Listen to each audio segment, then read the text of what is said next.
اللہ عز و جل نے اپنی کائنات میں ایک ذرہ بھی بیکار نہیں پیدا کیا، اس نے ایک مچھر کو بھی عبث نہیں پیدا کیا، اور دنیا میں جس کو بھی بھیجا ہے ایک معین مدت کے لیے، ایک مقررہ وقت تک کے لیے، اور پھر ہر ایک کو اللہ کی بارگاہ میں لوٹایا جائے گا۔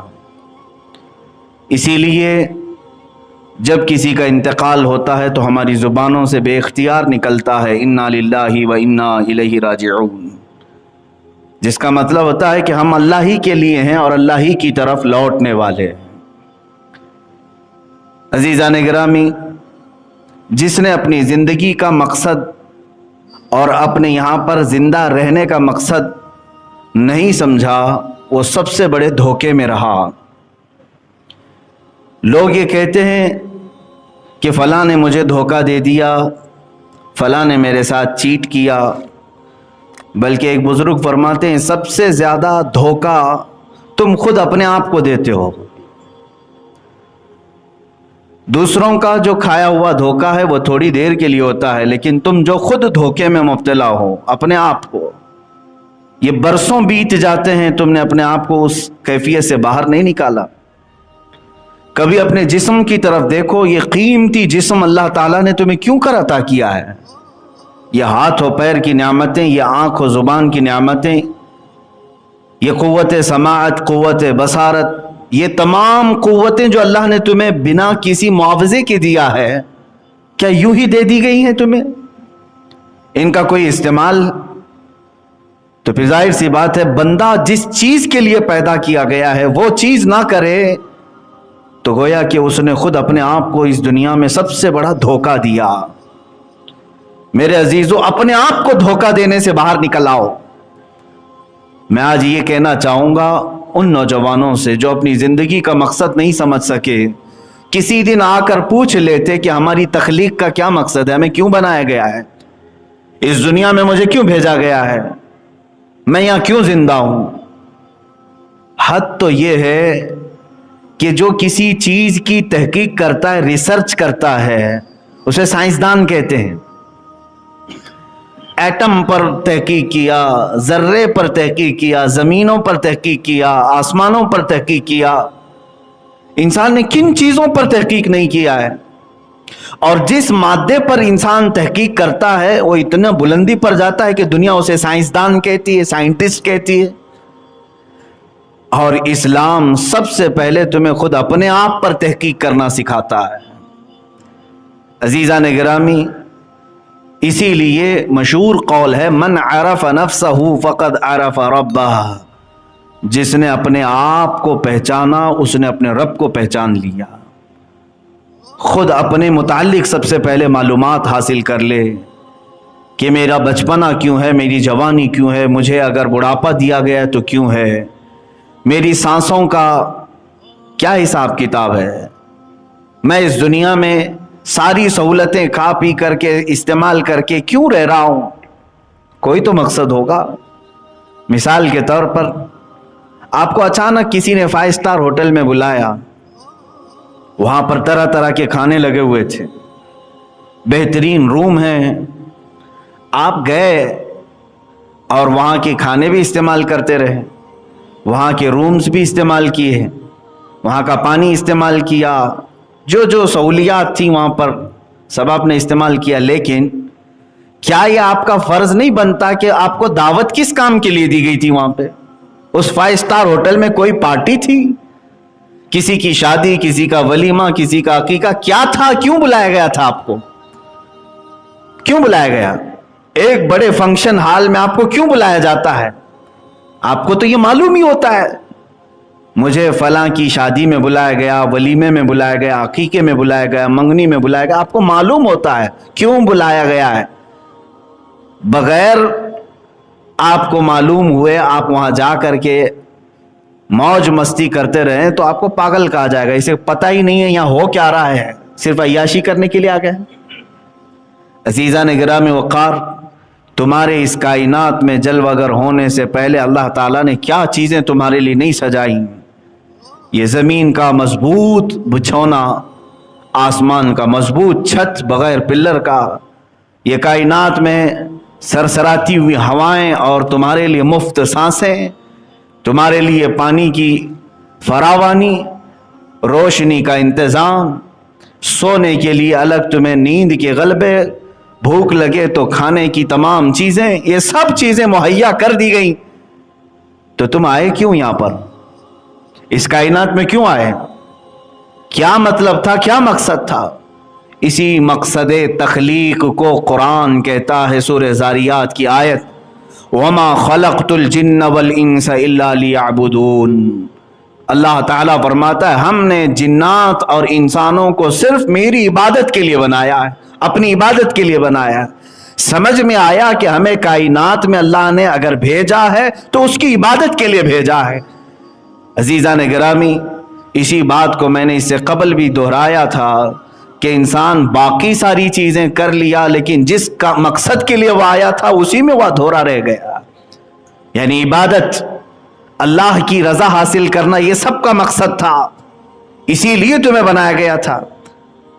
اور آج بہت سارے لوگ یہ سمجھتے ہیں کہ یہ لائف بیکار کی چل رہی ہے اور اس کو اس طرح سے گزار رہے ہیں جیسے لگتا ہے کہ کوئی ہلکی پھلکی چیز تمہارے ہاتھ میں آئی ہے۔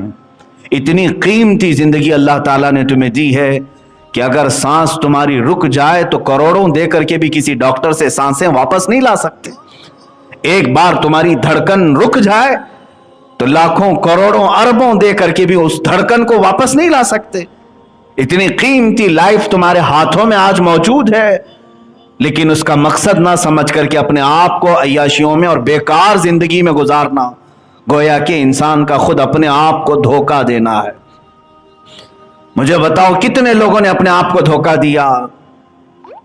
یہ تو جرم ہے دھوکہ دینا دوسروں کو، لیکن میں سمجھتا ہوں اس سے بڑا جرم اپنے آپ کو دھوکہ دینا کہ تم پیدا کس کام کے لیے کیے گئے تھے اور کر کیا رہے ہو آج۔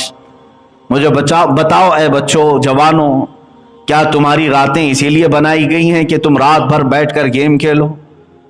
کیا تمہاری راتیں اسی لیے ہیں کہ تم کسی بھی نکڑ پر بیٹھ کر کے گپیں لگاؤ؟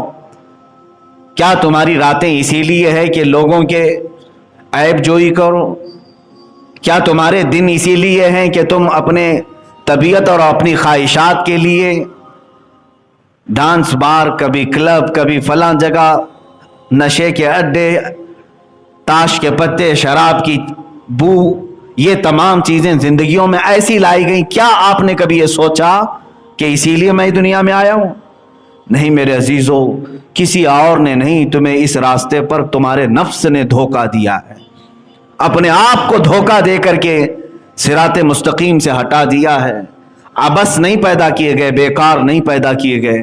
میں تاریخ کی چند مثالیں آپ کے سامنے رکھتا ہوں جنہوں نے دنیا میں ایک ایسی تاریخ رقم کی ہے کہ ان کی زندگی کا ایک لمحہ بھی ضائع نہیں کیا انہوں نے، ایک دن تو دور کی بات، ایک لمحہ ضائع نہیں کرتے تھے۔ امام بخاری رضی اللہ تعالیٰ عنہ، کون نہیں جانتا اس امام المحدثین کو؟ قرآن پاک کے بعد سب سے افضل کتاب اس روئے زمین پر وہ بخاری شریف ہے، صحیح بخاری۔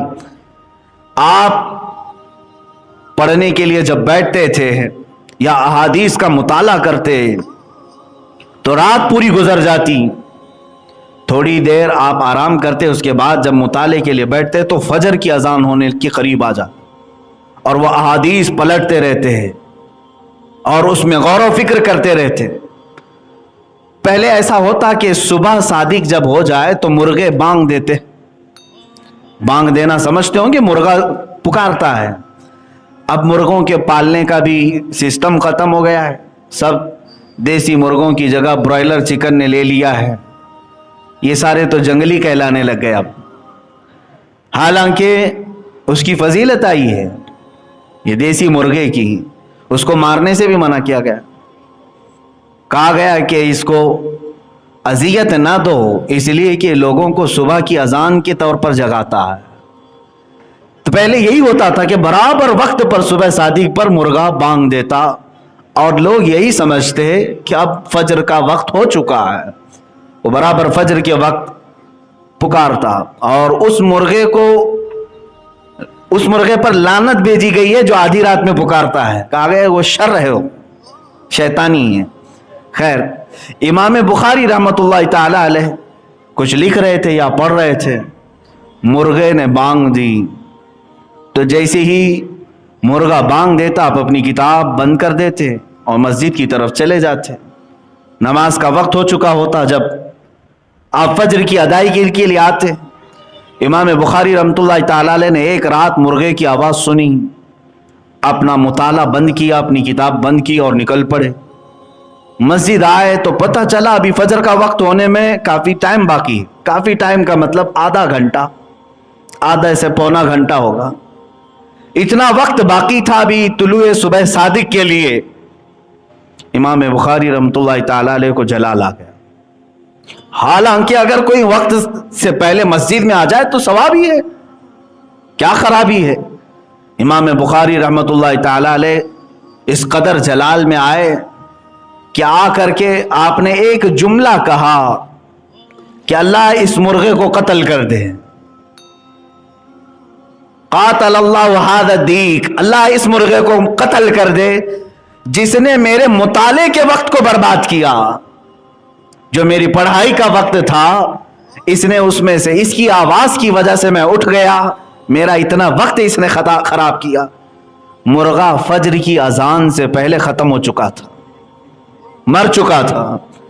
آپ کی والدہ ماجدہ امام بخاری رحمۃ اللہ تعالی علیہ کی والدہ ماجدہ نے آپ کو نصیحت فرمائی اور ارشاد فرمایا کہ بیٹا اس کے بعد کبھی کسی کے لیے اس طرح کا جملہ نہ کہنا، اس لیے کہ اللہ تمہاری زبان میں اثر رکھا ہے۔ بتانا مقصود یہ ہے میرے عزیزو کہ ان کا کتنا وقت گیا ہوگا، آدھا سے پونا گھنٹہ، جس کے لیے وہ اتنے جلال میں آئے کہ اس مرغے کو پھر کبھی دوبارہ پسند نہیں فرمایا اور وہ ختم بھی ہو گیا۔ یہاں تو پوری کی پوری راتیں ضائع ہو گئیں، برس کے برس ضائع کیے، مہینوں ضائع کیے، اور کبھی اف تک نہیں۔